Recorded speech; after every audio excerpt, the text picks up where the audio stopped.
তেখেতৰ এখন সম্বৰ্ধনা পত্ৰ তথা অভিনন্দন পত্ৰৰে আমি মৰম যাচি আগবাঢ়িছোঁ। অভিনন্দন পত্ৰখন পাঠ কৰিব কোনে কৰিব পাৰে? অজন্তা শৰ্মা বৌয়ে।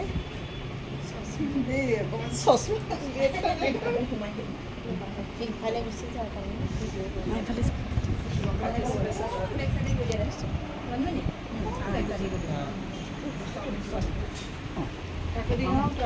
মহিলা সমাজ মঞ্চৰ তৰফৰ পৰা শ্ৰীমান ৰক্তিম কুমাৰ বৰুৱালৈ হিয়ামৰা সশস্ত্ৰ অভিনন্দন।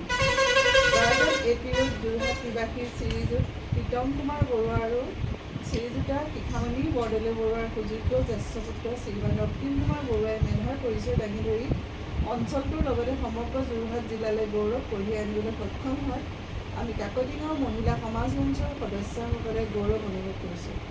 শ্ৰীমান ৰক্তিম কুমাৰ বৰুৱাৰ জন্ম 9/8/2003 স্কুলীয়া শিক্ষা ডনবস্ক স্কুল বাথচুম যোৰহাটত আৰম্ভ কৰি তাৰ পৰাই 2020 চনত ডিষ্টিংশ্যনসহ HSLC পাছ কৰি অসম চৰকাৰৰ আনন্দৰাম বৰুৱা বঁটা লাভ কৰিবলৈ সক্ষম হয়।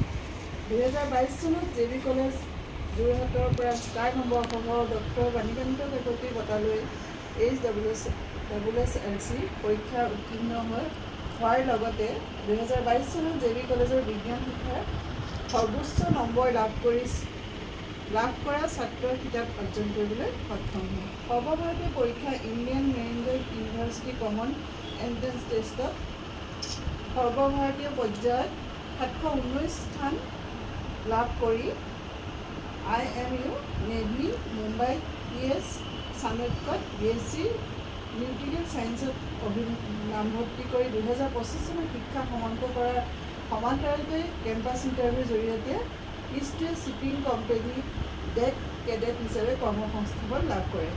একেদিনীয়া কেইটামান নিৰ্দিষ্ট দিশত জীৱনৰ বাট বিচাৰি নগৈ মাৰ্চেণ্ট নেভিৰ দৰে আৰু বহু বেলেগ দিশতো যে জীৱনটোক আগবঢ়াই নি নিজৰ ভৰিত থিয় হ'ব পাৰি, সেয়া নতুন প্ৰজন্মৰ বাবে শ্ৰীমান ৰক্তিম এক আদৰ্শ।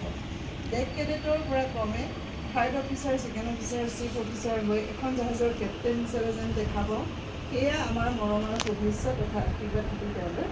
হে ভগৱান, সদায় যেন শ্ৰীমান ৰক্তিমক তুমি সহায় হোৱা, এয়াই তোমাৰ চৰণত প্ৰাৰ্থনা জনাইছোঁ। কাকতিগাঁও মহিলা সমাজ মঞ্চৰ সমূহ সদস্যৰ হৈ প্ৰণীতা শৰ্মাৰ সভানেত্ৰী অৰ্চনা শৰ্মা।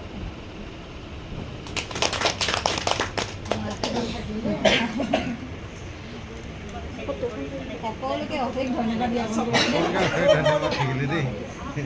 ইমান মৰম দিয়াৰ কাৰণে সকলোকে অশেষ ধন্যবাদ।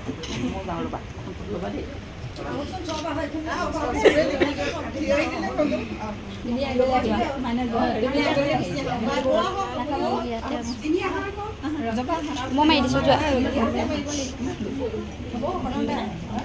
আপুনিও যাওক মই মাৰি দিছোঁ নাই মই নাপাওঁ